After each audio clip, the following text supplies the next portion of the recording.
नमस्कार, बहुत स्वागत है आपका एमपी अब तक के इस बुलेटिन में। मैं हूं आपके साथ ऋतु ज्ञानवानी। प्रदेश की नगर निकायों पर कब्जा करने के लिए मुख्यमंत्री शिवराज सिंह चौहान पूरी ताकत से जुटे हुए हैं। भोपाल के 12 नंबर बस स्टॉप पर मुख्यमंत्री शिवराज सिंह चौहान ने आम लोगों के साथ चाय पर चर्चा की। मामा की चाय अपनों के साथ कार्यक्रम में सीएम शिवराज सिंह चौहान ने लोगों के साथ चाय पर निकाय चुनाव को लेकर चर्चा की। मुख्यमंत्री शिवराज सिंह चौहान ने चर्चा के दौरान कहा कि उनकी सरकार ने गरीबों को फ्री में राशन देने की घोषणा की। उन्होंने कांग्रेस पर निशाना साधते हुए कहा कि कांग्रेस ने गरीब की गरीबी नहीं हटाई। चाय पर चर्चा के बाद सीएम शिवराज सिंह चौहान ने भोपाल के ईदगाह हिल्स पर आम सभा को संबोधित किया। सीएम ने कहा कि हम कोरोना काल से लेकर अब तक गरीबों को मुफ्त में राशन दे रहे हैं। कांग्रेस ने जो पाप किया उसका अब प्रायश्चित करने का वक्त आ गया है। वहीं जबलपुर में प्रचार के दौरान कांग्रेस पर जमकर निशाना भी साधा। पता चला है कि कुछ लोग यहाँ लड़ाई झगड़ा करते हैं, रोज करते हैं क्या? यहाँ सीसीटीवी कैमरे भी लगेंगे और पुलिस को कह दूंगा कि गुंडों को सही कर दो, मामा का राज है, एक को मत छोड़ो। ये जितने बदमाशी करने वाले एक को नहीं छोड़ूंगा, चेतावनी दे रहा हूं। अगर मेरी जनता को परेशान किया तो घरों को बुलडोजर चलवा दूंगा, चिंता मत करना। अरे आपकी ड्यूटी हालों की आप ध्यान देंगे। कौन अपने सामने आ सकता? दुबला पतला जरूर है मामा, लेकिन गुंडों को सही करके मानेगा, चिंता फिंता मत करना। सीसीटीवी में लगा देंगे। और मध्य प्रदेश को भी कह रहा हूं, ये शिवराज सिंह चौहान का दृढ़ संकल्प है कि किसी गरीब को बिना जमीन के नहीं रहने दूंगा। रहने की जमीन का मालिक हर गरीब बनाया जाए। कमलनाथ, मेरी संबल योजना आपने क्यों बंद की? मुझे जवाब तो दो। और कई के नाम ही संबल योजना से उड़ा दिए। और संबल में हम क्या क्या देते हैं? नंबर 1, बहन बेटा बेटी को जन्म दे तो जन्म देने के पहले 4000 रुपया, जन्म देने के बाद 12000 रुपया, ताकि बेटा बेटी के साथ महीना 2 महीना सुख से रह सके।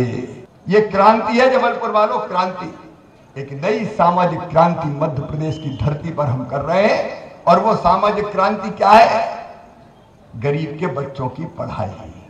यह साधारण घटना नहीं है, ये मध्य प्रदेश के इतिहास की एक ऐसी घटना जो सामाजिक क्रांति करेगी और गरीब से गरीब बच्चे भी पढ़ के बड़े पदों पर पहुंचेंगे।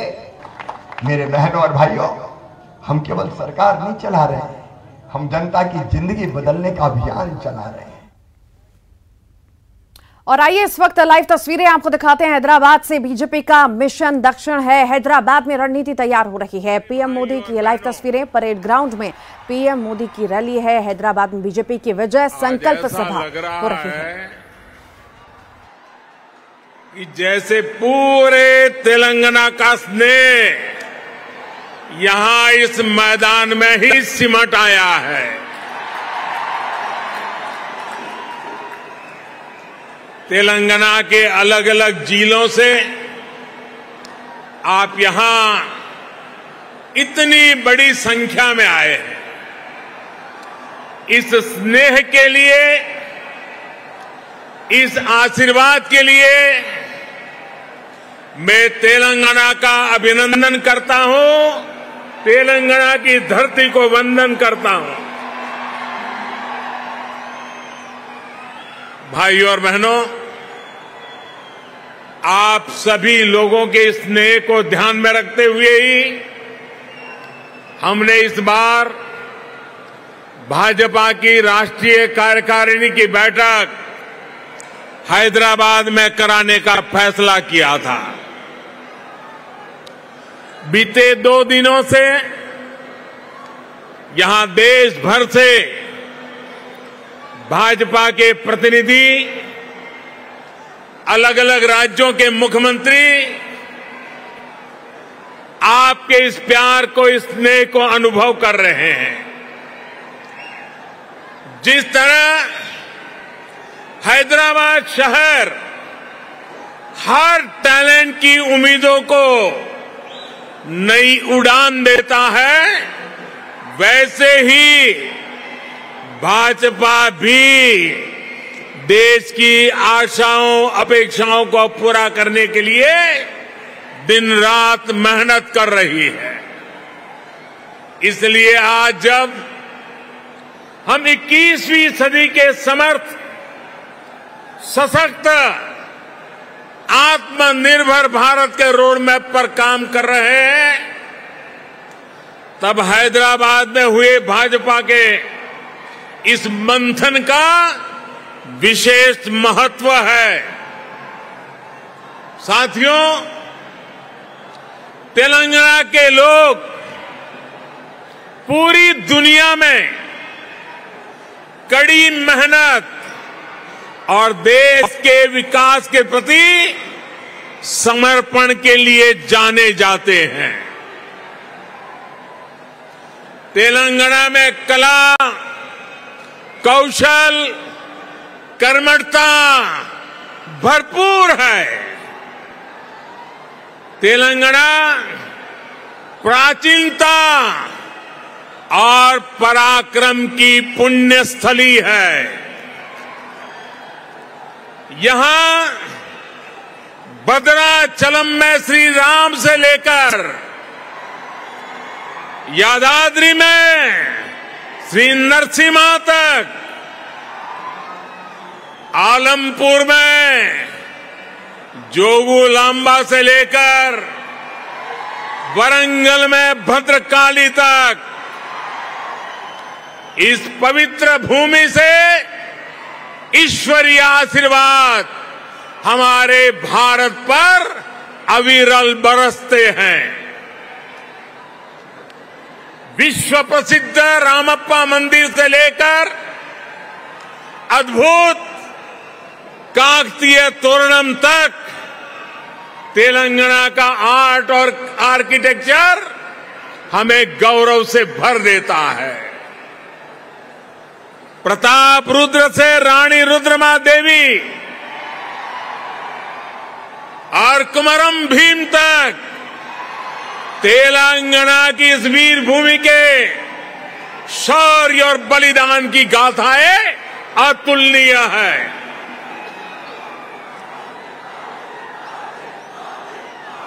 भद्राचलम रामदासु से लेकर पालकुरी की सोमनाथ तक यहां के काव्य का माधुर्य, यहां के साहित्य का सौंदर्य पूरे भारत के लिए अमूल्य निधि है। इस धरती की ये आस्था, ये श्रद्धा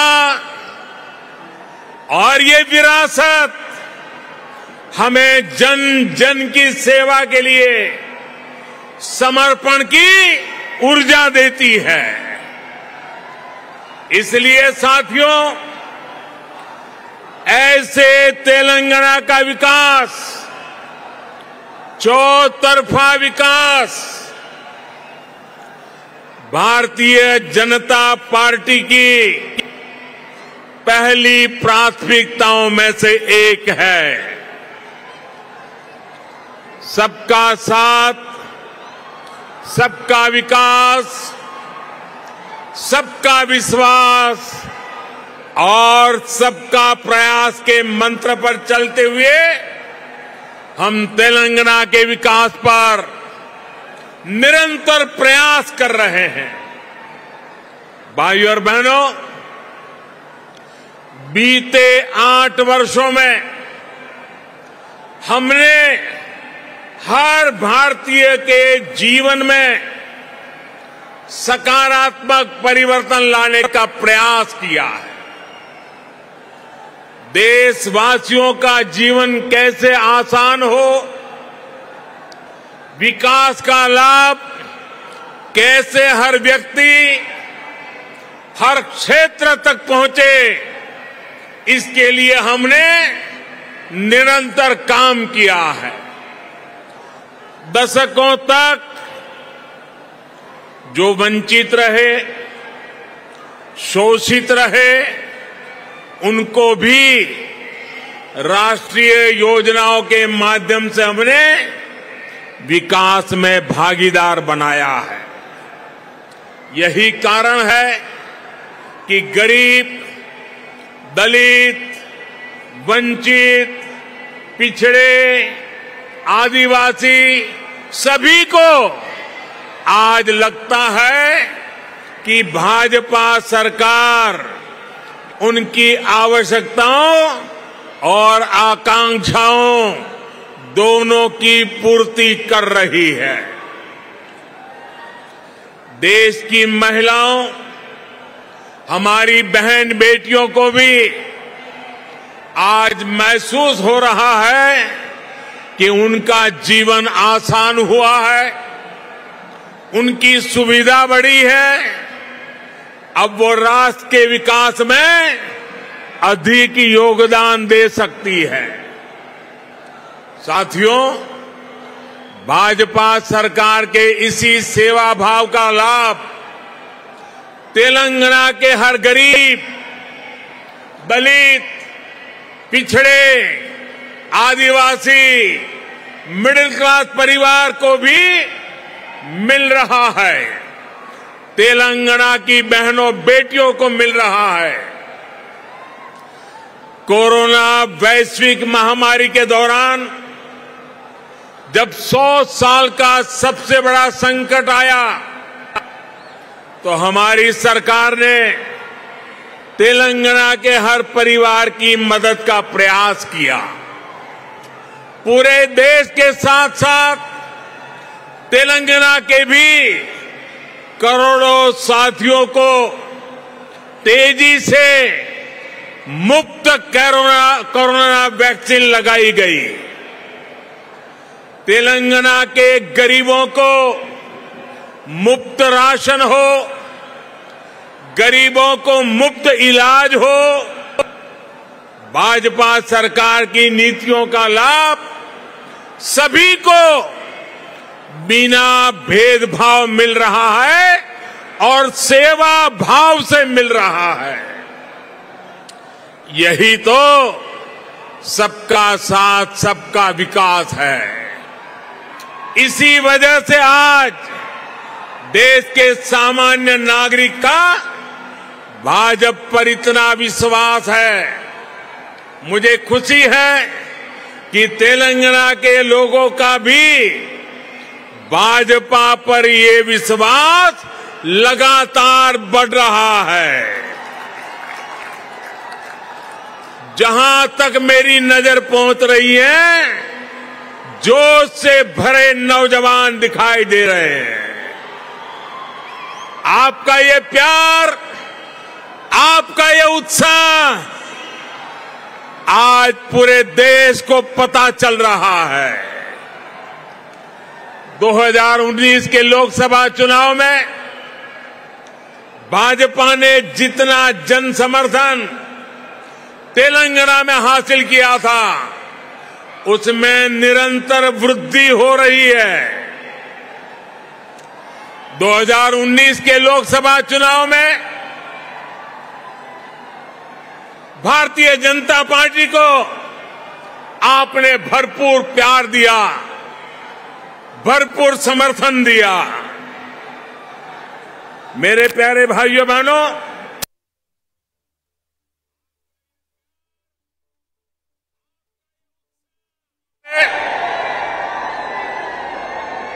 भारतीय जनता पार्टी को आपने भरपूर प्यार दिया, भरपूर समर्थन दिया। मेरे प्यारे भाइयों बहनों, भाजपा ने जितना समर्थन तेलंगाना में हासिल किया, उसमें निरंतर वृद्धि होती रही है और ये वृद्धि ही भारतीय जनता पार्टी के प्रति आपके प्यार को दर्शाती है। आपकी निरंतर प्यार बढ़ता रहा है, निरंतर वृद्धि होती जा रही है, वो हर चीज में दिखाई दे रही है। ग्रेटर हैदराबाद के चुनाव में इसकी एक और झलक हमने देखी, जब भाजपा को अभूतपूर्व सफलता मिली। देश के दूसरे राज्यों में भी हमने देखा है, जहां जहां भाजपा की डबल इंजन सरकार है, उन राज्यों का विकास और जनता का विश्वास कई गुना बढ़ा है। यही आकांक्षा अब तेलंगाना के लोगों की भी है।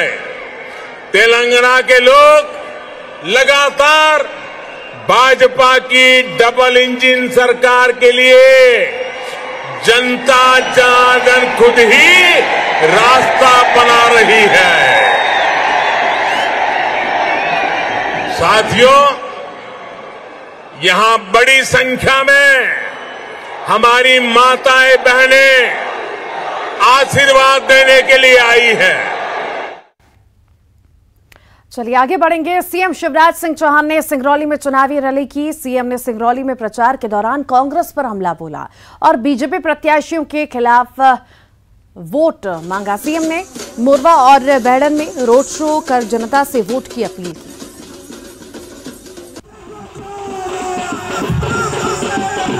तो तुमने पुकारा और मामा चले आए। जब भी जनता को जरूरत होगी मामा को आपके पीछे आप आएंगे। लेकिन आज सबसे पहले एक निवेदन मैं आपसे करना चाहता हूं। मेरे प्रिय बहनों भाइयों, कांग्रेस ने हमेशा तुष्टीकरण की राजनीति की, आपने भी तुष्टीकरण की राजनीति की। ये कांग्रेस वाले और ये आप वाले वो लोग हैं जिन्होंने बटाला एनकाउंटर में जो आतंकवादी थे उनके परिवार का साथ दिया था। जबलपुर में महापौर प्रत्याशी समर्थन में प्रचार करने पहुंचे सीएम शिवराज ने अपने संबोधन में कांग्रेस को जमकर आड़े हाथों लिया। राजस्थान और अमरावती में हुई घटना के लिए उन्होंने कांग्रेस सरकार को जिम्मेदार ठहराया और कहा कि कांग्रेस के राज में आतंकवाद को बढ़ावा मिला था। इसी के साथ ही उन्होंने कहा कि मध्य प्रदेश में किसी भी तरह की साजिश और आतंकवाद को बर्दाश्त नहीं किया जाएगा। राजस्थान में क्या हुआ था? कांग्रेस की सरकार लोगों के गले काट दिए जाते हैं और बाद में महाराष्ट्र का भी पता चला जब उनकी सरकार थी, अब तो गिर गई। भारतीय जनता पार्टी साफ कहती है हम समाज के सब वर्गों के साथ, हम समाज में जितने भी अलग अलग उपासना पद। बुरहानपुर में भी चुनावी प्रचार ने जोर पकड़ लिया है। पीसीसी चीफ कमलनाथ ने कांग्रेस के महापौर प्रत्याशी और पार्षद प्रत्याशियों के लिए चुनावी जनसभा को संबोधित किया, जहां उन्होंने ओबीसी पर भी निशाना साधा और कहा कि ओबीसी बीजेपी को फायदा पहुंचाने के लिए एमपी में प्रचार कर रहे हैं। वहीं उन्होंने अपने 15 महीने की सरकार के काम गिनाए और सीएम शिवराज और बीजेपी पर तीखा हमला बोला।